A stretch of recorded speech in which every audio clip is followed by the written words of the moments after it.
It's now my pleasure to introduce Dave Snowden. I've asked him how he'd like to be introduced, given that he's got a very impressive CV. And he tells me that he's a proud curmudgeon and a pragmatic cynic, which reminds me of the Blur lyrics, was it? I'm a professional cynic, but my heart's not in it. Anyway, Dave, over to you.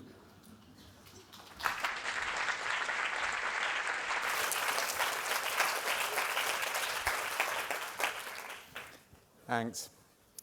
Waiting for the slides to come up. Okay. I grew up in North Wales in a Wythgrigol mould, but my mother took me back to Cardiff every holiday because she wanted me to grow up with the South Walian attitude. So I now have season tickets for the Arm Parks, and I'm fundamentally confused, all right? Because if you grow up in North East Wales, the North West Walians don't think you're really Welsh. They think you're a sort of poor-rate Liverpudlian, all right? And the South Walian don't think you're all over the place, all right? But either way. I can say I've established the best-known Welsh word in the world, which is Cynefin, from the Cynefin framework I created some time ago. That now actually has the highest recognition, and I'll come back to that a bit later. I was a bit nervous about the Welsh Language Society 15 years ago. They rang me up and said, we've been in the White House and we've seen a model on the wall and it's got Cynefin on it and we gather you're responsible. And it didn't feel like this was going to be a good conversation, all right, in terms of the way it went. Either way, 12 years ago I left IBM Research, working then actually in a whole bunch of work on counter-terrorism. I'm going to talk about some of that later, particularly on weak signal detection, understanding attitudes among civilian populations. We're currently working on the FARC Colombian government peace negotiation on a whole of citizen engagement, and I'm going to talk a bit about that again later, right? So that's the kind of like work we're doing. We've now, 12 years on, brought it back into Bangor University, the new Cynefin Centre that we've established there.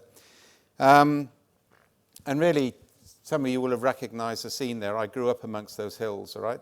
For those of you who are Welsh speakers, that is my Cynefin. I feel at home when I'm there. What we're going to do at Bangor University is create a whole new research centre, which is based on theory-based practice. And really what I'm going to talk about today is how do you work from where you are, not where you would like to be. I just saw the hand show. Yeah, I guarantee you if we did the same hand show in 10 years' time, we get the same balance. Yeah? It's about time we started dealing with the reality of our day-to-day and stopped talking about how we would like things to be in 5 years' time. Yeah? And I'm going to actually talk about how we can do that in a very pragmatic way, because managing the present to actually create a new direction of travel is more important than creating false expectations about how things could be in the future. And that's a problem for government, citizen engagement, and everything else. So really what we're about as a centre is small stepping stones. One of the key concepts we've got, I've just come back from Helsinki and from New Zealand over the last 3 weeks. It's amazing how visits to New Zealand coincide with sporting events. I'm susceptible to things like that. I'm going to be there when we beat them one of these days, all right?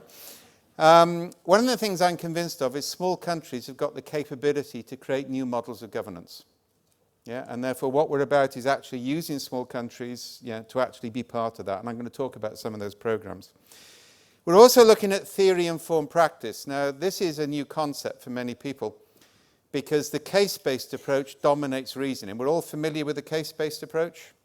There's this lovely concept called industrial best practice, by the way. Anybody heard that? Yeah, well, if you don't know this, when consultants can't sell it anymore to industry because they know it doesn't work, they go and sell it to government as industrial best practice. Now, you may not believe this, that is actually taught on 3 of the world's 6 major consultancies. So if we take what I fondly call Six Sigma, anybody come across Six Sigma yet? Yeah, business process re-engineering with the worst aspects of American Bible Belt cultism added on for good measure. Yeah, it's a cult and it has high priests, and the high priests get different coloured belts to indicate their cult status. If they're given a black belt, they no longer have to do any real work because their job is to impose cult discipline on those people who do. Yeah? And anybody who links Six with lean doesn't understand lean, because lean is about eliminating the waste that Six Sigma techniques create in the first place. Yeah?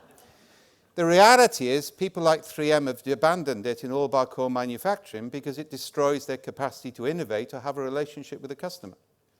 People are taking techniques designed to control manufacturing processes and use them to define service relationship with massive negative consequences.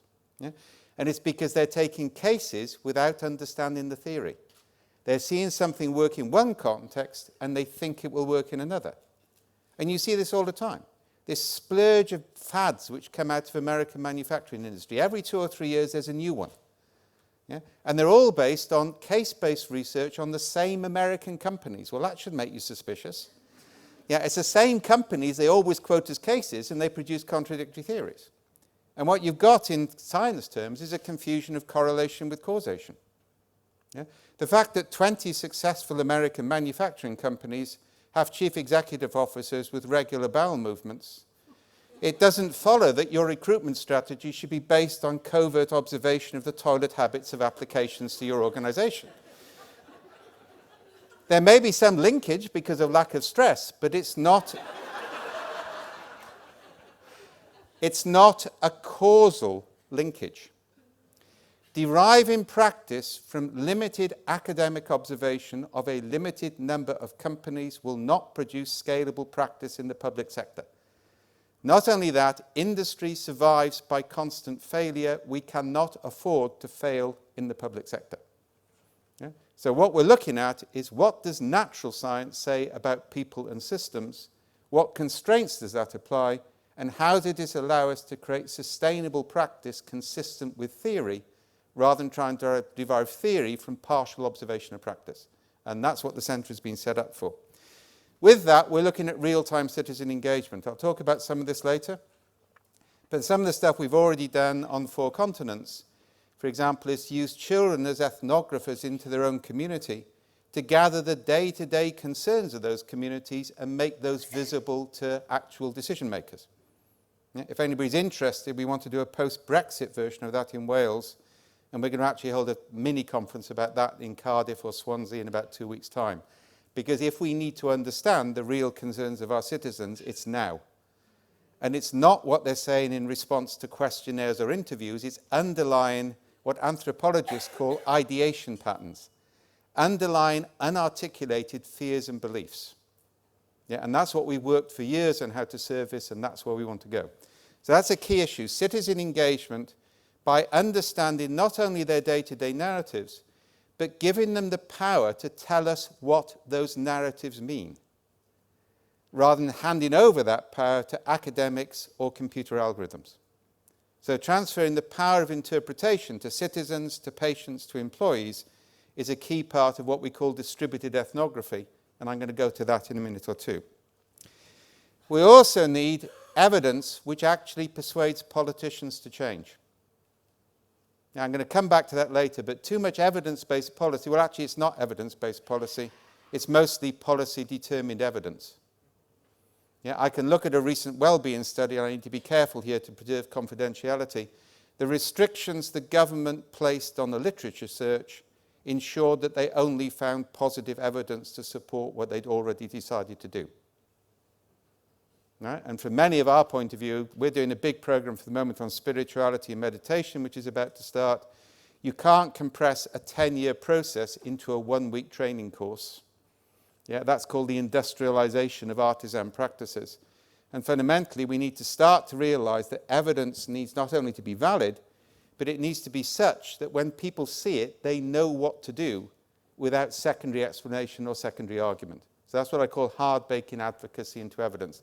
I kind of like building where I'm going to go on this so you can see it. And the final one is we've got to stop this never, never land. Yeah, one of the big differences between complexity theory, which is where I come from, and what we call systems thinking, is in systems thinking you define the ideal future state and you try and close the gap. In complexity, you describe the present and see what you can change. And you define a direction of travel, not a goal. Because if you start on a journey, you will discover things you didn't know you could discover, which have high utility. If you have an explicit goal, you may miss the very things that you need to discover. And I'll give you some more evidence on that as we go. So what I'm going to do is to throw in some of the base science, some of the things we're relying on, then I'll talk about practice. So the first one is, and if anybody's about to go for an X-ray, panic. This has been replicated many times. If you give a group of radiologists, now radiologists are highly trained people. Yeah, these are not amateurs, they know what they're doing. You give them a batch of x-rays and you ask them to look for anomalies. And on one of the x-rays, you hide a picture of a gorilla, which is 48 times the size of an average cancer nodule. Then actually 80% won't see it, even though their eyes physically scan it. We do not see what we do not expect to see, which is another problem with setting goals. We only see things which match the goals, and we don't see reality. The good news on this, by the way, is there's all those things out there which could make a difference, which we're not looking at.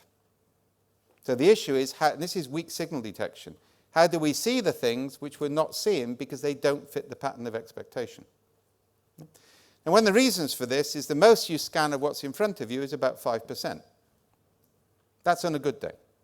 If you're Chinese, it goes up to 10%. Different cognitive evolutionary pathways based on symbolic against non-symbolic languages. It's quite interesting, that aspect. Yeah? You then match it against patterns. So a radiologist has something to 30 to 40,000 patterns stored in a mixture of their brain, their body, and their tools. You know, consciousness is a distributed function of the brain and the body. It's not co-located with the brain. Yeah? So now what they do is they do a first fit pattern match, not a best fit pattern match. Right? So based on a partial data scan, we privilege our most recent experiences and we do a first fit. That's how it works. Right? Now, if you think about it in evolutionary terms, you can see why this happened. Think about the early hominoids on the savannas of Africa. Something large and yellow with very sharp teeth runs towards you at high speed. Do you want to autistically scan all available data, look up a catalogue of the flora and fauna of the African veldt, and having identified lion, look up best practice case studies on how to deal with lions? By that time, the only document of any use to you will be the book of Jonah from the Old Testament, which is the only example I've found of how to escape from the digestive tract of a large carnivore. We evolved to make decisions very, very quickly based on a partial data scan, privileging our most recent experience. Do you see how this undermines traditional approaches to evidence-based approaches? Yeah? That's how we make decisions. My father was a ministry veterinary surgeon in North Wales. We were in Flintshire, which meant we had to do Marford and Hoseley, the Mailer, and Puffin Island off Anglesey. That was always interesting. Right? I liked that bit of the job. Right? It actually meant, if you don't know it, vets don't trust doctors. Yeah, vets have 2 years more training than doctors, and they don't rely on language. So I spent my entire childhood going down to Boots the chemist in High Street Mould with for animal use only prescriptions. All right? That was my childhood. Right? But he was one of the last vets in Britain to spot rabies, and he spotted a non-normal symptom in a dog just before it was released. And I remember I was 14 at the time, and I said, "Dad, how did you do that?" And he said, "Well, first of all, I've seen rabies." He was in the veterinary corps during the war, so he was in Afghanistan and Egypt.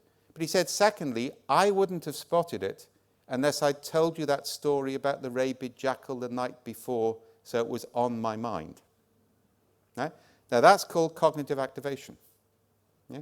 We're doing work in health and safety by which changing people's dress cognitively activates them so they see the world from a different perspective. It's not a voluntary choice. You can't train yourself to do it. It needs to be systematically introduced. Yeah? So it's important to realize that an awful lot of things, you can't train yourself to do them. You actually have to be in a system, which means you do things in a different way. Yeah, and actually ritual is one of the most effective methods of changing cognitive activation. It also means you launch a new initiative. Everybody launched a new initiative? Okay, people listen to 5% of what you say and they match it against their most recent experience of initiatives. Start to see why they go wrong? Yeah, every time you launch a wonderful new program in 5 years' time, after we've invested this money, look at how life will be, people are scanning 5% of what you say through the patterns of previous initiatives, and that's their response. Therefore, actually, the way we introduce programs itself has got to change because we've got to deal with reality. The other aspect, and I'm going to carry on through some other stuff, biology is actually quite scary. I'm not really going to get into epigenetics, but that's something we're studying at the moment. Just to give you the basic on that, if you give bright mice the children of dumb mice to bring up, the children of the dumb mice are bright. Yeah, start to think through the implications of that. in an area where you've got 2 or 3 years of unemployment. Yet we've actually got biological problems developing, not sociological problems. It's actually culture actually inherits. We now know that Lamarck was right. Yeah? Because it's a DNA-based, or rather an RNA-based, chemically-based activation or deactivation. Yeah? Now this has major implications for policy, because if you allow poverty and unemployment to persist for 2 or 3 generations, and for example, you're creating then a propensity for obesity, which is not a matter of individual choice, it's actually entrained pattern within that society. And again, some of this is about creating a sense of urgency. Yeah? But the other really interesting concept in biology, and it's key to what we're doing, is called acceptation. So a dinosaur's feathers evolve in a linear way. Yeah, you can see this in the fossil record. Yeah, for warmth and then possibly for sexual display. You can see it, it's a linear process. Then one day, dinosaurs with lots of feathers start to fall off trees and they glide. And that's how we get flight. Under conditions of stress, a trait which evolved for one function accepts for a completely different function. Yeah? Now, it couldn't happen in a linear way, because if dinosaurs threw themselves off trees in the hope that they would evolve feathers before they hit the ground, it probably wouldn't work. Yeah? The human cerebellum evolved to manipulate muscles in fingers so that we could pick seeds from seed pods. It exacts to manage the sophistication of grammar in human language. Yeah? That couldn't have happened in a linear way. Yeah? It's a non-linear repurposing. In 1945, a Raytheon engineer notices that a chocolate bar melts in their pocket. When he's maintaining the magneto of a radar machine, we get microwave ovens. If you look at the history of human innovation, it's an acceptive history, not an adaptive history. And the interesting thing, and this is going to be relevant to stuff I'm going to talk later, cave painting becomes before language in human evolution. Art is of criticality to our intelligence and our resilience. Because by shifting to a higher level of abstraction, you make novel or unexpected connections. Yeah? So actually, by sheer accident at the start, we learned to paint before we learned to speak. But that ability to shift things to a higher level of abstraction. Yeah, Mary Midgley famously wrote a wonderful art paper on the role of poetry in theoretical physics. Yeah? The ability to move things into an abstract level allows you to make novel connections. So if you deprive people of art, you deprive them of intelligence. Yeah? But how do we manage for serendipity, how do we manage for acceptation is key, and that is not a structured linear process based on outcome-based targets, because that will limit accidental encounter. Again, you can see theory-based practice. Let's understand what we know from theory and let's build policy based on that rather than what we think might work because of what worked for us last time. The next one is the basic complexity thing. Now, I'm not going to go into the Cynefin framework here. There's loads of material on that. There's Harvard articles and whatever. I really want to make this fundamental difference between ordered systems, chaotic systems, and complex systems. Now, I'm going to define this in terms of constraints. And it's very important, and one of the things I think is critical, is the language by which we define things should be the language by which we change things. If you have to have a separate language for description from the language for intervention, it's more difficult to make the transition. Yeah? So an ordered system is one with a very high level of constraint. The constraints are so high that all behavior is predictable. Everybody familiar with that type of system? Yeah? Kind of like in nature, you see it in granite rocks. Yeah, the molecular bonding is such you don't get much movement. Human beings are unique among animal species in creating it. So in operating theatres these days, we count the number of surgical instruments left at the end of an operation and check it was the same as were there at the start. Yeah, as I get older, I think this sort of thing is of increasing importance. And I know the percentages of surgical instruments left in people's bodies before we did this, so I think it's very important. All right? It's a scarily high percentage, by the way. All right? It's very scary. Now, that's actually quite useful. Order has value for us. But the trouble is we don't understand the context. Checklists work in highly ritualized environment because when you go into an operating theatre, the process of scrubbing up and the training means that that initiation into the theatre means that your identity aligns with the role. Therefore, behavioural patterns are possible that aren't possible outside the operating theatre. And checklists fail outside those contexts. People just tick them off and say they've followed the process, and we destroy social processes. Again, we need to understand context before we imitate practice. As I famously said years ago, if you don't understand why, you shouldn't replicate a what. Yeah, just because something worked here, it doesn't mean it will work there. So order has value, but we can take it to excess. The other problem is it gets crazy. I worked for IBM for 7 years. IBM is the world's largest bureaucracy. It makes the American government look like it's dynamic and customer responsive, right? And the one thing you learn pretty fast in IBM is don't buck the process. It's an organizing principle. Yeah? So either way, they took our company over. We were an Anglo-Dutch company. We did software development. And the first thing they did is made us pay for coffee and banned alcohol. Now, we're a software development house, all right? The coffee-alcohol cycle is an essential part of what we do. I mean, talking to users requires alcohol. Yeah? You then have to sober up to write the programs, and then you have to have more alcohol because the users never want what they ask for when they get it. They want something else instead, all right? So this was an essential cycle that we went through. Yeah. But we had to live with that. And then they went on from that. They banned us from buying food for staff. Now, I'm C-level executive by this point. I now have a new IBM rule. I can't buy food for staff. Yeah? Now, we'd learned by now you don't fight a bureaucracy by arguing rationally or reasonably on the basis of evidence-based approaches or customer or employee need. That doesn't work with a bureaucracy. The only thing you can do is ask innocent questions on the hope that people will realize it won't work and they'll create an exception. So we tried it. We said, what do we do at 3 o'clock in the morning when the only thing we can do to keep a team awake, to get a system live at 9 a.m., otherwise we'll get penalty clauses, is to buy them pizza and Coke. Then they looked a bit disturbed, so we thought we'd better say, we did mean the drink, we just wanted to be clear on that. You've got to be very careful with HR people, they can be quite literal at times. Right? Yeah. And they said, oh. And they said, what do you think? Well, we said, well, we don't know. This is a brilliant policy you've created. We wouldn't have thought of banning food for our own staff. We think it's a wonderful idea, and we assume you've thought this one through. At that point, we realized IBM HR vice presidents don't understand irony, and it becomes a deadly weapon you can switch on and off with HTML signals in parallel chat rooms, all right? And we did that a lot. We also scientifically proved that astrology is more accurate than Myers-Briggs in predicting team behavior, and they never, ever forgave me for that one.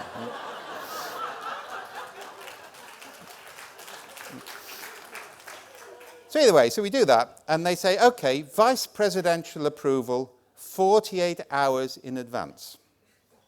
Now, you've got to resist temptation. And we said, that's a really good idea. We wouldn't have thought of that. What happens on the very rare occasions where we don't get 48 hours notice of a crisis? And at this point, it's not only irony they don't understand, it's sarcasm. Right? And then they said yes in a way which means no. Yeah, which is bureaucrats are brilliant at. Country general manager approval after the event. Now, if you work for IBM, you know that means your expenses will disappear into the South Bank. They'll never be signed. If you complain about it, your name will appear on the wrong sorts of lists. You do not want your name on the lists. So the practice emerged among friends of mine. I want to be very clear, this was friends of mine, just people I happen to know. I would never do this, right? Of overtipping London taxi drivers. The blank receipts that you get when you overtip a London taxi driver were then filled out for the amount of food that they bought for their staff. A parallel set of books were kept in the staff signed that they had received the food, so it could be proved later, and you took a bus instead of actually taking a taxi. I gave that as an example at the Scrum Alliance conference in Berlin last year. This is 17 years later. 3 people from IBM ran up and said, we're still doing that, did you invent it?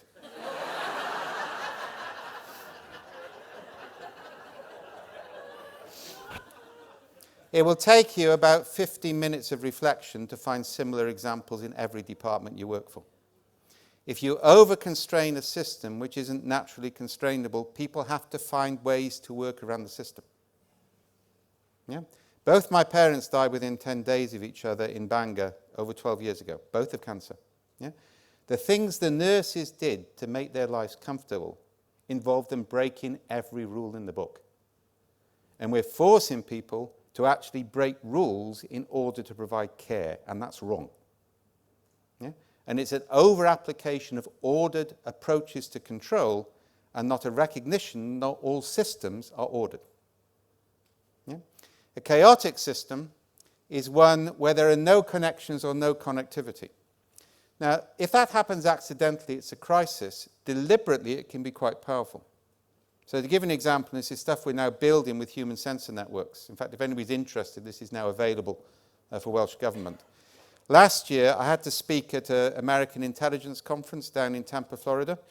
So I've got 2,000 American intelligence agents in the hall, right? And the bastards announced that Snowden was keynoting at their conference, but didn't say which Snowden.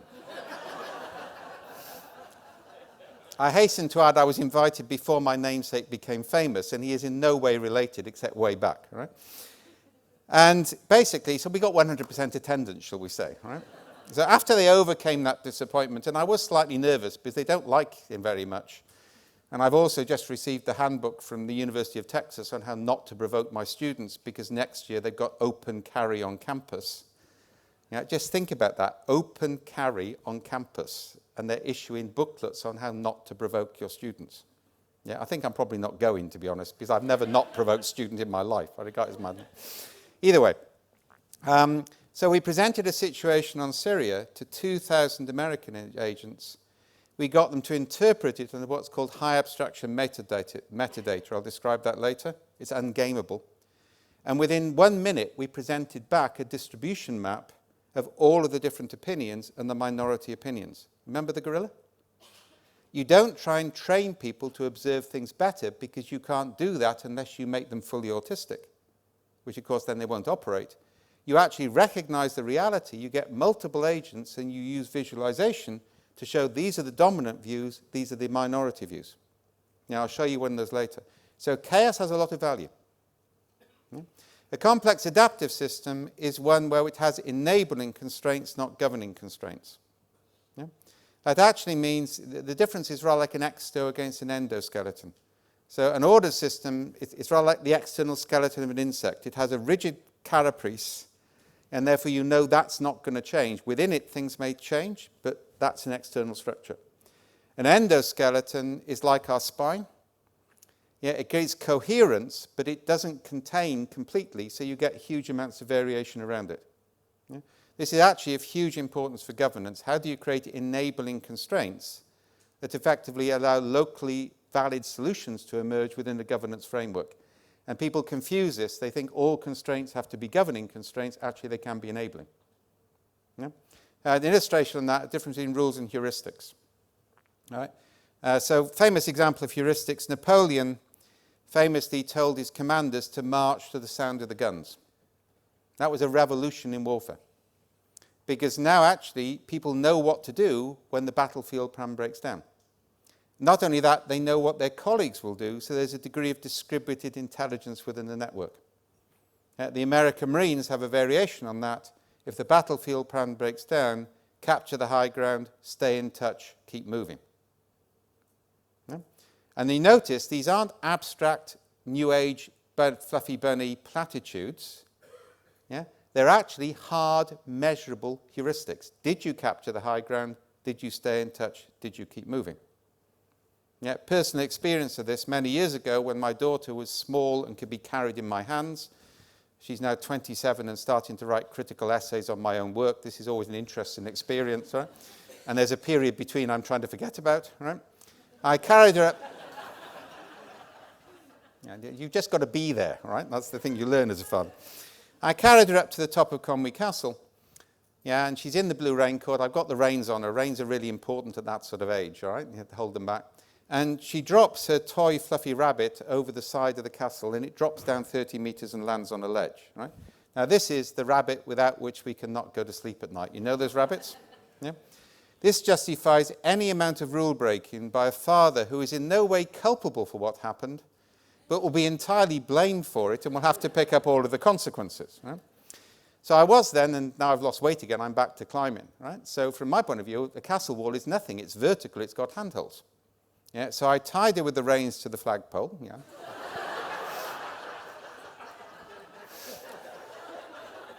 You've got to be pragmatic about this sort of stuff, all right?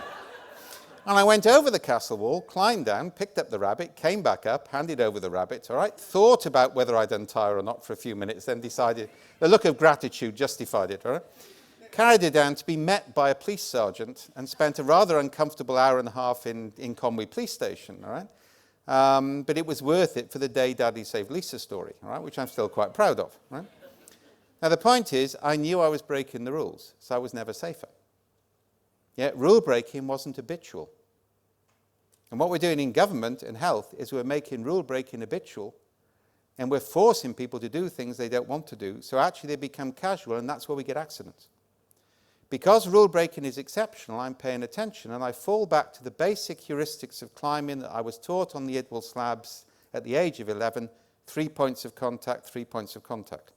That's something I forgot on Triven 4 weeks ago when I went for 1 point of contact and did field ethnography in the accident and emergency centre at Bangor with 8 stitches in my head. So I'm still quite grateful for what I got on that. Right? But basically, we use heuristics to control uncertainty. And the other key point I want to emphasize there, actually, if you have a rule about when rules can be broken, it's safer.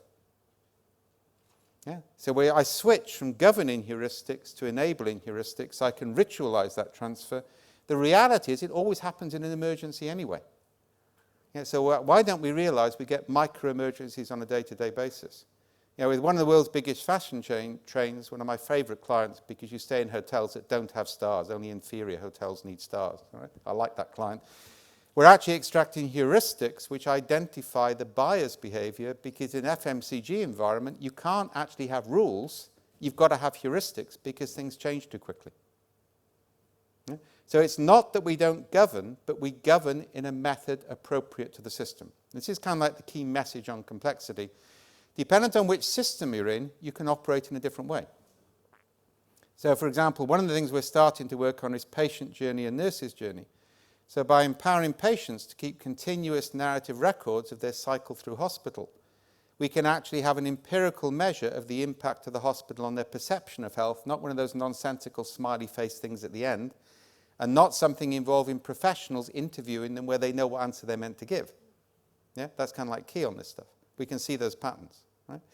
But then we've got a network that we can ask questions of in real time.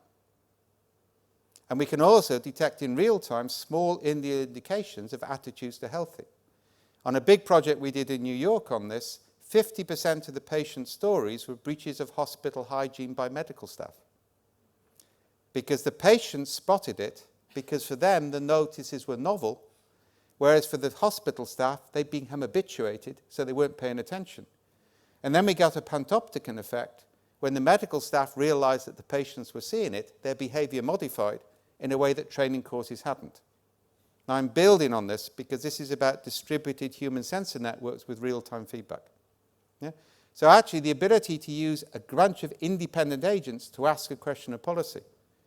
And that's what we're going to be doing in Colombia. Within a year in Colombia, we can ask a question of 1 million people and get them to interpret it in real time. That's what we're going to start to run in Wales. You don't need to commission research, you can ask a question. Right, so that's chaos. Order, we all know about. Complexity is new. Right, now, the best way I've ever learned to explain this is to think about how you would manage a party for a bunch of kids. So can everybody imagine running a party for a bunch of 9-year-old children? Everybody got that? And you're holding it in your own house. This is a mistake. The whole point about community centres and church halls is they have fire hoses.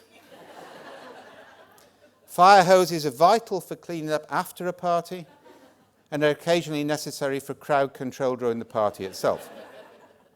So you're holding the party in your own home. The first decision you have to make is an ontological decision. Which type of system are we? So if you assume the system is chaotic, it means the children are unconstrained and their behavior is random. So they'll probably discover drugs and alcohol and go on a personal experience of self-discovery. Your house may burn down in the process, but all property is theft and it was socially constructed in the first place, so why are you worried about it? Yeah, I don't recommend this approach. I've got a friend in California who did try it once, but he's never going to do it again. The recovery cost is too high. The ordered approach, on the other hand, is taught in all good business schools. Under this, it's of critical importance to agree learning objectives for the party in advance of the party itself. The learning objectives should be aligned with the mission statement for education in the society to which you belong, and should be clearly articulated and printed off on motivational posters with pictures of eagles soaring over valleys and water dropping into ponds. And you should put those posters around the walls of where you're going to hold the party. As the children come into the party, they should be given Disney cards with the party value statement printed on the back, so they're fully aware of it. Yeah? We don't want them to, don't follow that. And then actually you produce a project plan for the party with clear milestones throughout the party against which you can measure progress against ideal party outcome. Yeah? The senior adult then starts the party with a motivational DVD. You don't want children wasting time in play which isn't aligned with the learning objectives. And then they use PowerPoint to demonstrate their personal commitment to the party objectives and show the children how their pocket money and allowances are linked to the achievement of the milestone targets. Following the highly successful completion of the party, you conduct an after-action review, update your best practice database on party management, and mandate future process improvements. If at this stage, for any remote reason, the children aren't happy, you hire an appreciative inquiry practitioner who will get them to tell happy clappy stories so they have happy mental models and suitably indoctrinated like whatever you put in front of them next time. Everybody reasonably familiar with this approach to party management? I've got to build mindfulness into that sometime soon. I haven't quite worked it out yet, but it will be there soon. The complex systems approach, on the other hand, is much simpler. We start off by drawing a line in the sand, known as a boundary in complexity theory. We look the children solidly in the eye and we say, cross that, you little bastards, and you die.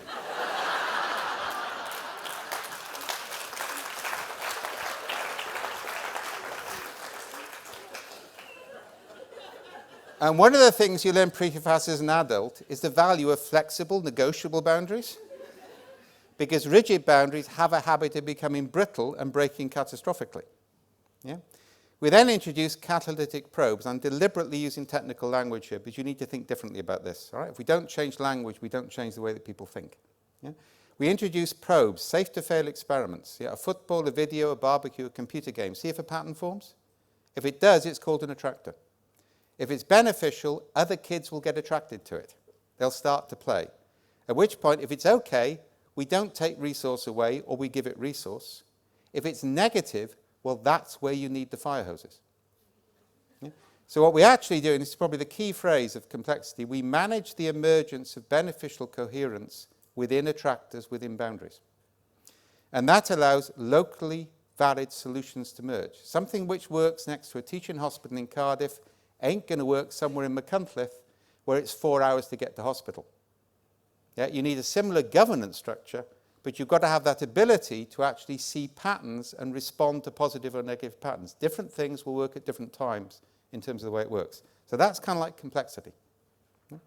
Now, by now, you should start to realize everything that science is telling us is about systematic change, not individual change. Yeah, this is a massive argument I've had with people like Peter Senge and Otto Scharmüger, because they think it's all about changing the individual, then the system will change. And we ain't got enough time for that. Added to which, I'm not sure it's ethical. I think it's a modern form of neocolonialism. You're telling people what sort of people you think they should be. Right? Now, that would not be valid if we were doing it with an indigenous group, so why the hell do we think it's valid if we do it with our own people? You can change people's interactions, and then they can choose how they change. And you can achieve more systematic change faster by changing people's interactions, because we evolved as community-based intelligences, not as atomistic individuals. The human brain continues to evolve significantly for 2.5 years after birth, yet a large amount of our cognitive development takes place in the immediate intimacy of a social setting. We're not the isolated individuals of neoliberalism. We are commutarian entities at our heart. Yeah, and understanding that is key. And the danger of this, I've lost my slides, guys, yeah? Okay? Is that actually every corpse on Everest was an extremely motivated person. Yeah, if you don't have the systems to support things, it doesn't matter what individuals think, yeah, it will go down. Yeah, and that's the danger. We're taking people through individual change programs, but not building the systems which will support it. Yeah? If somebody says that's an interesting question, it means we haven't got the answer to it. Yeah, what do you do when you go back and the press are caning you because you haven't achieved an outcome-based target? Do you think they're going to listen if you go and talk with them reasonably? Until you change the system, nobody will change. It's not good enough to just focus on individual change. We've got to focus on systematic change. Yeah, and that's kind of like key. So let's give you some other stuff. This gets scary. This is all the available scientific evidence. This is a meta-study of everything we know. Where people are working for explicit goals, it destroys intrinsic motivation. What do we need in government? Intrinsic motivation. What do we do? Set them extrinsic goals. And what we get is rapid, massive demotivation. I'm going to show you some of the pictures we're starting to look at. I've displaced them on total demotivation in hospitals because there are so many rules and so many constraints that nobody can survive by doing the job they were trained to do. Yeah, but we've got to create measurement systems which actually match that in terms of the way it works. I've given you the reference. You can look that up. It's there. People don't buy the scientific evidence because it doesn't fit the patterns of what they've been doing for years. But that's what the science says. Yeah. So let's look at some issues with research. We all done questionnaires? Okay, we used to get these in IBM. Does your manager consult you on a regular basis, scale of 0, not at all, 10 all the time? Anybody remember that one? And you know what they want, don't you? Yeah, that was when I phoned up HR, got straight through to the worldwide VP. The Myers-Briggs experiment was still unpopular, and my name was on a list, all right? And we were starting then a controlled process to see if we could modify HR's behaviour by modifying the feed they got from the employee satisfaction survey. You should never upset techies with good social networks and access to algorithms. We actually proved we could modify their behaviour over 3 years, but that's the way it works. Yeah? There are several problems with questionnaires, all right? First of all, and this is the really scary stuff, if you allow people to evaluate, they lock options down too fast. Asking people to evaluate a service or themselves, they worry about what the perception is. Description keeps options open, evaluation closes options down. It's actually quite interesting. We've been doing field ethnography with girls who've been subject to genital mutilation and rape in Africa. They're now acting as ethnographers to people at risk in their own communities, which, by the way, is better therapy than meeting therapists. Far better therapy. Yeah? When we actually look at their narrative maps, they have multiple intervention points because they're describing their day-to-day experiences. When we present the same data to experts in Washington and The Hague and London for interpretation, they have narrow interventions because they're evaluating the stories based on their expert knowledge. Yeah? Evaluation closes options down. The minute you ask an evaluative question, you can't trust the result. Anybody done 360 feedback? Have you learnt to game it yet? We actually created a website in IBM so you could actually get people to volunteer to be your lower quartile responder because you had to game the system, otherwise people wouldn't buy it. Right? We were quite clever like that. Right? We now do stuff by which a leader nominates any number of people who every time they encounter record the observation and interpret it onto only positive description labels. So let's come back to that manager question to illustrate it. We actually don't ask that question because it's a hypothesis-based question. And I remember saying to IBM HR, I've got several managers. Who hasn't got multiple managers these days? Yeah, so who the hell are you talking about? Sometimes they consult me, sometimes they don't. Sometimes they should, and sometimes they shouldn't. So how am I meant to answer this? And he said, average your experience over the year. And I say, you're HR in a research group? I probably shouldn't have said that. That was another nail in the coffin, but there were already several nails, all right? In fact, there were several coffins. That's what survived me for a long time. Right? I could dodge between them from time to time. Now, the reality is we take a different approach. We go to, say, 5% of the workforce every month, and we say, what story would you tell your best friend if they were offered a job in your workplace? That's called a non-hypothesis-based question. Yeah? And then we say, where would you place this story? And we give people 6 triangles. One of the triangles says the manager's behavior was altruistic, assertive, analytical. Now notice those are 3 positive qualities. In cognitive terms, that engages a novelty receptive part of the brain, not the autonomic side of the brain. So you think more about it. and you don't know what the right answer is, so you can't gift or game. But then the executive or the company sees they're balanced towards analytical, they haven't got altruistic. So then we get into this massive, radical new theory of change. They look at the observations and say, what can I go and do tomorrow to create more observations like these and fewer observations like that? Yeah? Now that is massive. And that leads us into what we're now talking about as vector targets, not outcome targets. Vector targets measure direction and speed of travel and therefore can sustain novel practice. Outcome-based targets can't. I'll give you some more illustrations on that in a minute. So I've given that gifting and game, and also you can't trust the honesty of people.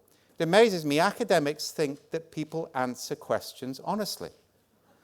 Now, when I was in IBM, all right, part of the price for top cover was I had to fill out questionnaires from PhD students and academics about IBM. And I was diligent for about 2 months until it became, I just couldn't stand it. So I got my children to fill them in at random in return for their pocket money. So for 5 years, every questionnaire sent to IBM Marketing was filled out by my children in random in return for their pocket money. And I announced this at a big statistical conference down in the south of France, and I think they were going to have me lynched, all right? And I pointed out I'd done them a favour because I got them a random agent to actually produce random responses, a naive agent to produce random responses, which was the only valid result anyway. They're still working on that one, right? If you actually genuinely think that people fill those questions in honestly, you're stupid. They don't. Yeah? All the evidence says they don't. Yeah? It's too easy to bias. Yeah? The other problem you got is focus groups are biased within 15 minutes by the facilitator. Now, this is just hard science, right? You can't trust a focus group outside. The facilitator privileges some response over others. And anybody who says their training prevents it has probably formed a hypothesis before they even started the seminar. Right? This is reality. It's linear. How many times do we do a questionnaire? 2 months to commission a questionnaire, 1 month to run it, a huge amount of cost, 2 months to interpret it. Nobody knows what the hell it means anyway, so you spend more money on consultants to interpret it. Right? We need real-time response. That's what we're doing with things like patient journey, with citizen journey, with school. And we got a wonderful project in the Rhondda with girls' rugby clubs, where they're keeping day-to-day narrative of their own experiences and the experience of their community. That's giving us data on health indirectly. We need real-time feedback mechanisms for an evidence base. We can't afford for a linear process. Yeah? And finally, this issue about advocacy. I'll give you an example on this. We did a project, Royal Australian Air Force, on motivational, demotivated staff. They had a problem with officers leaving the Air Force early. Yeah? And the head of the Air Force made a big mistake. It was useful. He insisted we put a questionnaire in, a multi-choice question, which was, which major initiative did this narrative relate to? Right, so this will take you through a project. The prompting question, we went to officers and spouses of officers. Spouses actually often give you better stories than the actual officer themselves. Right? And we asked them, you're a grandparent, your grandchild says they want to join the Air Force, what will you tell them about your experience? Again, you see the non-hypothesis question, non-judgmental. Yeah? We pulled in 3,000 stories in a week. We got an absolute correlation, I think T-factor was 7.4 or something, between poor leadership, willingness to leave the Air Force, and recent implementation of Lean Six Sigma. He kind of regretted putting that questionnaire in. It was his pet project. So we're sat in Canberra by the bird on the stick. If anybody's been to Canberra, the Americans gave them this American eagle on a huge plinth, all right, to celebrate their participation in Vietnam. And because they're Australians, they call it the barbecue bird on a stick, all right? It's reverence, right? And he's not happy, but he's paying attention. Getting people to pay attention to evidence is game number one. He can't challenge 3,000 self-interpreted narratives from his own officers and their spouses. He can challenge a questionnaire, he can challenge a focus group, he can challenge an expert, but he can't challenge this. He's got to pay attention. So he turns to a young squadron leader at the bottom of the table, and he said, we, by which he means you, haven't explained our, by which he means my, initiative properly. This is the classic first response. And we said, we don't know, look at the correlation. So I've got this correlation graph. Yeah? I can click on that and go directly to the stories told by my staff. This is key. You go from statistics to explanatory story without any intervention. The first one, remember the question, what will you tell your grandchildren? One-liner, I'll shoot them first and they'll be grateful. And he says, that's some disgruntled young officer. We said, we don't know. Click on the demographics. Notice, I'm not telling him anything. He's discovering it for himself. This is key. Yeah? 30 years service, female warrant officer. Now, if you know anything about the armed service, you'll know that at that point, everything went absolutely silent. Yeah, because if 30 years service warrant officers think like that, you've got a major problem. So he tentatively clicked on the next story, and they've given it a name. Names that people give stories are often more powerful than the stories. Why do we have to shit under the trees? 2-paragraph story. New unit sent out to the Red Desert to set up a base. The Six Sigma process means they haven't managed to get a mobile latrine in time because they haven't filled out the forms properly. Does this sound familiar? Yeah. And actually, they're 1 month into deployment and they're pretty pissed off about this because they're having to dig holes in the ground. Now, that's bad enough here in Wales, all right? But you do not want to put bear skin next to holes in the ground in Australia. Yeah? You know, they have 8 of the world's 10 most poisonous snakes, 3 of the world's 4 most poisonous spiders. I could go on, and we won't get on to the centipedes, all right? Yeah, they're not good. Yeah? Now, he got up from the table, went to his desk, and he had a quiet, assertive conversation with somebody. Yeah, this is always scary in military terms, by the way. Shouting is okay. Quiet, assertive is really scary. And I gather helicopters flew in mobile latrines to the point where they had to surf it. But when he sat down at the table, he said, we've taken Six Sigma too far. You see what I mean by advocacy based into the evidence? You want a real-time feedback where actually people can go from statistical stuff which creates objectivity to narrative which creates explanation, and the process itself means they have to take it into account. And that ability to explain things to politicians and decision makers is key to creating a sustainable society. Yeah? And of course, the narrative is key. This is from Alistair McIntyre. He studied it like me under McCabe at Blackfriars. Narrative is key to identity. My mother brought me up on the novels of Emma Humphreys, you know, the contrast between North and South Wales. And I'm pretty sure she was trying to tell me she saw herself as that North Walian heroine, right, in terms of the way it works. That was part of her own life. That was the old culture in Wales. How many cultures have we got now? How many fragmented cultures? We don't know. Post-Brexit, we got no idea. We just know we're getting it wrong. So we need to understand those multiple cultures because it's the stories of people's day-to-day lives which give them power. To take their stories away, to take their language away. I mean, my grandmother was subject to the Welsh knot. That's one of the stories I remember as a child. To destroy people's stories, to force them into another culture's stories is to destroy it. And another culture can be Cardiff to the valleys. I say this as a beneficial recipient of many good rugby players over the years, and I can't understand why they get upset when I wear my Cardiff Blues shirt to Ponty. And for some reason, they got no pictures of Martin Williams in a blue shirt. I don't understand this. It seems to me unreasonable, right? But sorry, you all know that one, right? Fundamentally, cultures actually matter. Communities with a strong narrative, not a narrative that you impose. I got quite upset by that when I heard that this morning. It's not for you to decide what narrative people should have. It's for you to influence their current narratives to see if you can create a more sustainable one. Not to decide to impose a narrative, that's called propaganda. But to understand the current narratives and try and shift and direct and influence them through action, not through words. Yeah? So culture mapping is key. This is from another one. I thought I'd just show you a triangle.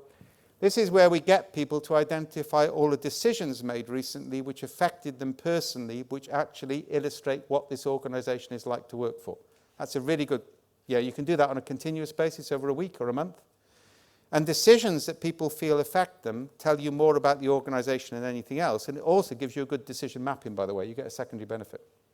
Now you can see here, is did people act intuitively? Did they analyse it logically? Did they make decisions based on principles?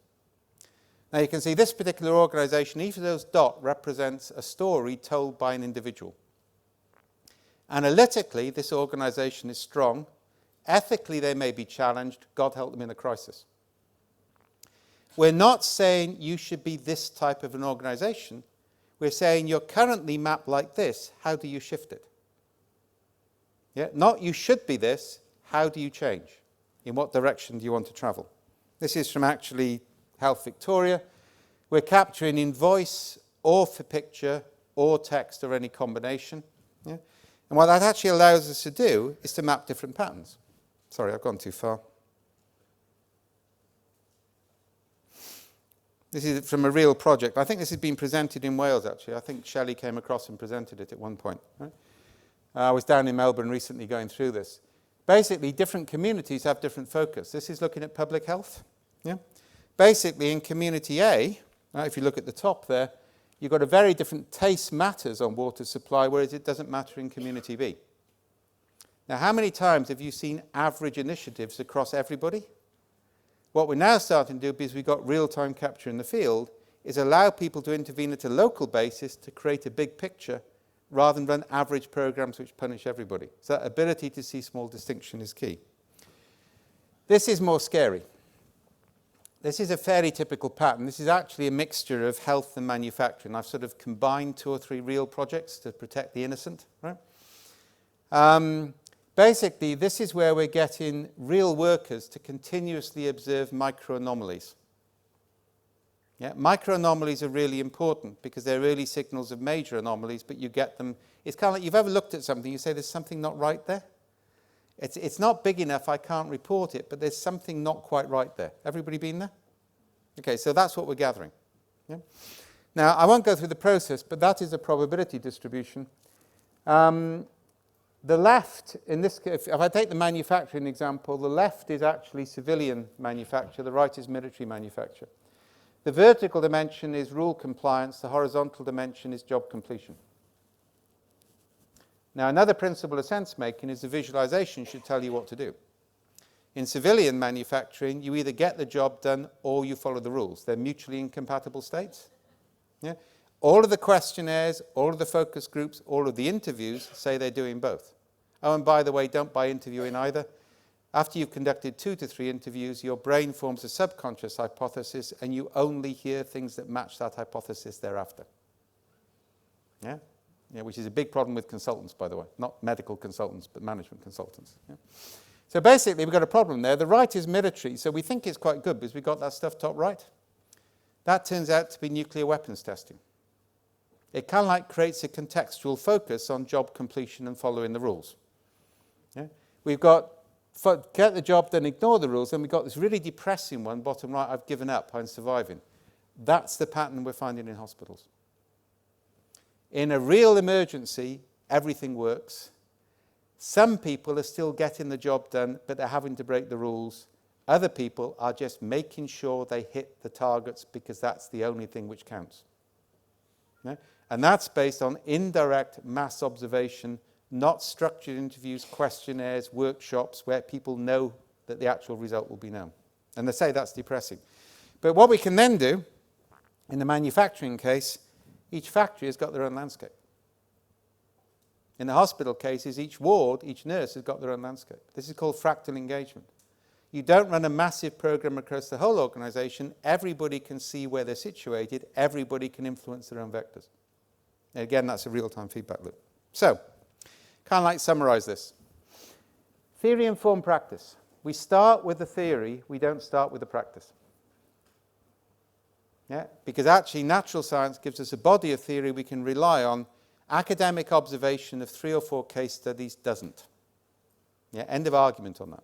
Yeah? So, things I've done. We're pattern-based decision makers. Remember, we don't see things we don't expect to see. Yeah? We learn best through acceptation. We're doing that now with exaptive databases, associating material from silos with citizen stories. Oh, and by the way, don't stop trying to break down silos. Nobody's managed it. I traced it back. It goes back to Solon, the tyrant of Athens, is the first person to complain about it. The American government, to my certain knowledge, has spent billions on it within the intelligence community, and it doesn't work because people like to be in silos. Yeah, so stop trying to tell people they're doing the wrong thing and start to focus on linking and connecting silos. We do that by collecting silo capability onto the high abstraction signifiers, which means there's no confidentiality breach. We're just selling metadata. And it gets associated in real time with real world problems, and you ask for the knowledge. You don't ask for people to contribute everything in advance. You haven't really got time to go into that, but that's key. We're physical creatures. Don't forget that. Yeah, this is post-Cartesian concepts of consciousness. I know that partly myself, to be honest. I mean, I reversed diabetes, and it was officially confirmed yesterday. I'm quite proud of that. I'm now off the register. Right? When I met the diabetes nurse, she told me it wasn't reversible. Now, I was lucky. I knew the research. I knew if you actually went for starvation, I dropped 35 kilograms in 3 months. Yeah? We're actually now about to launch programs to do similar things by providing dietitians and physiotherapists and coaches, which is what I paid for. I paid £450, and after 3 months, my sugars were down at 33, not 65. How much did I just save the NHS? No, we're going to announce a program on that from Bangor, because what we're looking at is changing behavioural patterns. Yeah? But the one thing I learned from that is actually, now I'm fit again, I'm thinking better. I'm thinking faster. All right? I'm actually less stressed. I used to worry about the fortnightly cash call. I mean, it's no better now than it was, at a small company. But I don't worry about it anymore. Now, we can't forget that aspect of it. The physical environment in which people live has an epigenetic effect on their biology. Yeah, and again, we know that from a scientific point of view. And that's really scary, because if you put people into slum-like conditions, it's not just that they can move into another area. After one generation, you've changed their biology. Yeah. That's a neo-Lamarckian concept. Yeah? Dispositional, not causal. That's the basic lesson of complex adaptive systems. You haven't got a system with linear cause. You can't say, if I do this, then that will happen. You can say, at the moment, the system is disposed to evolve like this, and it's not disposed to evolve like that. Yeah? And the minute you break that causal link, everything becomes easier. Yeah? And basically, the concept of the clever. So let's look at practice. That's a picture of Trivan. Took that a few weeks ago from Canolfan. Yeah? Sorry, it's my favourite mountain. When I fell over and I posted a selfie of my head gaping with an 8-stitch wound. You don't know this, but my children have been told my ashes have to be scattered from the top of Trivan, and my son back sent a sarcastic thing, next time would you carry up the wood with you? All right? So I couldn't resist that one, right? First of all, we're understanding reality through distributed ethnography. That's what we do when people become their own ethnographers, their own recordings of their own observations. We're understanding stuff in real time. And this is kind of like where we go. That also means we can nudge, not yank. From my point of view, the behavioural unit in Downing Street yanked, it never nudged. It decided what government policy was, and it tried to tug people towards it. We map the dispositional state. This is work we're doing in the Welsh Centre for Behavioural Change in Bangor. We map the dispositional state of a population, of employees or whatever. When it's disposed to change, then we nudge it. That's a really important distinction, because it means you spend far less money, in terms of the way it works. Yeah? You nudge, you don't yank. Yeah? And that's kind of like the new form of behavioural economics. Yeah? Conflict resolution. That's the stuff we're doing in Columbia at the moment. Until you understand the day-to-day street stories, and until people change the way they talk about the past, a new future is not possible. Getting people to tell stories about what they would like to be always falls foul of the stories of how they were. Until you change the story of the past, you haven't got a new story. The reason we got the project in Columbia is I sat down, I got into trouble when I was young, all right? Sorry, my family has a long history of civil disobedience. Yeah, I have 2 Chartists buried in Australia, and I was in a police cell at 14 for civil disobedience. Yeah? My mother thought I was running a young socialist youth camp somewhere down near Tyntegid, and I'd led the camp over to Derry to take part in the Civil Rights March, right? Which was an interesting experience. All right? That was my first real encounter with police who couldn't care less what I was about. All right? Now, if I'm honest about it, I went back in the 70s a lot on the peace and reconciliation process. That was post-university, when I was actually training to be a Jesuit. I can think of 3 nights where I almost joined the IRA. Almost. Yeah? Because from a Catholic perspective, the police and the army were breaking down doors. There was no fairness. It was wrong. And I was young and I was idealistic. I didn't. Friends of mine did. The story of that doesn't have to be, I did the right thing, you did the wrong thing. It has to be there for the grace of God went I. Yeah? Unless you change the way people describe their past, a new future isn't possible. What we've got to do in impoverished rural Wales and impoverished post-industrial Wales is change the story of their past and near future so that they feel a new story is possible. Telling them how it could be good ain't going to make a difference. You've got to change the story of how people see their current state and their past before you can do it. And that's one of the conflict resolution things. Yeah? This is kind of like a basic principle of this. You work out what the natural constraints of the system are, and within that you say what has got the lowest energy cost of replication. This gives you predictive capability. Yeah? You can't do it by actually traditional surveys. The ethnographic techniques do that. You remember those dispositional maps? They're energy maps. If you've got a very strong cluster, you ain't going to be able to change that. It's too dominant a belief system. You've got to create what's called an alternative possible and shift it to a small adjacent state. Yeah? So that concept of what currently has the lowest energy cost of replication, this is work we're doing in ISIL at the moment, by the way. That has a lower energy cost of replication than Al-Qaeda because it's less ideological. Therefore, it spreads faster. So that's kind of like a key principle on this stuff. Yeah? Finally on this, and this is a key issue, this is a concept of anticipatory awareness. If anybody's interested in this, there's seminars coming up in Swansea shortly as part of the Welsh Centre for Behavioural Change. This is the work we're currently planning to take sideways from terrorism, where we want social workers to actually not have to fill out reports anymore, because something like 70% of social worker time is filling out reports, in return for continuous real-time observations, including allowing kids and parents they interview to actually interpret their own stories rather than have it interpreted by the social worker. That gives us the sort of data we need to do what we did in counter-terrorism, which is trigger an alert to the social worker based on previous practice to say, stay in this house and ask more questions. Same thing in the NHS on how do you actually estimate, when safety is becoming a problem, you want an anticipatory trigger before the problem has become visible with conventional scanning. And that's the stuff we're now taking sideways from counter-terrorism. But it requires large-scale observations. But shifting from trying to predict the future to triggering human beings to a heightened state of awareness when the future may be about to change is a key switch. Again, that's managing in the present. Yeah? So I'll just put these up so you've got them. Yeah, these are kind of like all programs that we're running within the centre. I won't go through them in full detail, but I want to make a fundamental point here. And we got 3 big batches. We're looking at, for example, the whole issue about art and spirituality on sustainability. From a biological point of view, spirituality is important for physical health. Yeah, it manifests in different ways. We're also looking at sport, big thing we're now talking about based on 5 or 6 sports projects we've got with continuous capture from coaches. We're looking at health and well-being.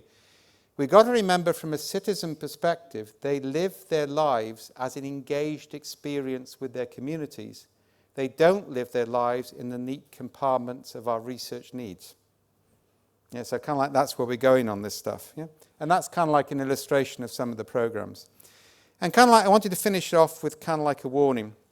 Yeah, the road to hell is paved with good intentions. Yeah? It's far too easy to reinvent the wheel. Anybody read Thinking Fast, Thinking Slow?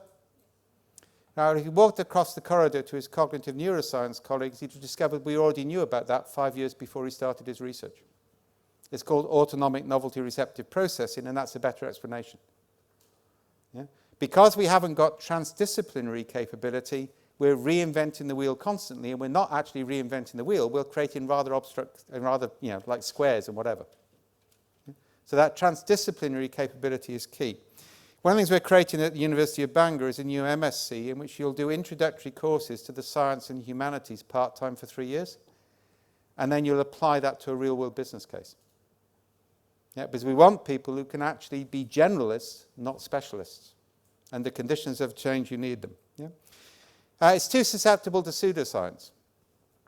If you actually take a what worked for other people, you can be conned quite quickly. 2 of the great pseudoscientific movements of the modern age are things like spiral dynamics and neuro-linguistic programming. Both actually taught at MIT as examples of pseudoscience. People fall for these things because they give apparent structure to an actually uncertain world. But they're pseudosciences. And there's too much of that around at the moment. Yeah? Context-free copying. It worked for them, it's bound to work for us. And that's really scary. I gave you the operating theatre example. I've talked about the neo-colonialism. The other point I want to focus on, this worries me a lot, is what I call benign narcissism. Now, we all know about narcissism post the Brexit referendum, all right? I mean, if you want to see examples of narcissism, and Boris has just withdrawn, apparently. Yeah, I learned that at lunchtime, all right? That was fascinating. Right? The over-focus on the individual guru, the individual expert, individual transformation is focusing us on ourselves, not on the people we work for. Yeah? We need to understand the people, we need to engage with the people, we need to be part of those communities to move forward. It's not a narcissistic process of leadership by which we become the ideal and we coach people. It's getting closer to reality in terms of the way we work. And that's kind of like key. And the final message on this is very simple. Yeah? All paths up are different, all paths down are the same. The route upwards for Wales is different for Wales than it is for England. It's different for South Wales than it is for North. It's different from West than it is for East. It's different from the Rhondda than it is for Cardiff. Yeah? We need fractal engagement with reality. Fractality is self-similarity, so that we can allow locally contextual solutions to emerge with limited resource within a governance framework. And that's actually, Bangor is going to lead the world in that, because we're bringing that international research into Wales in order to actually work with small countries. Thank you very much for your time.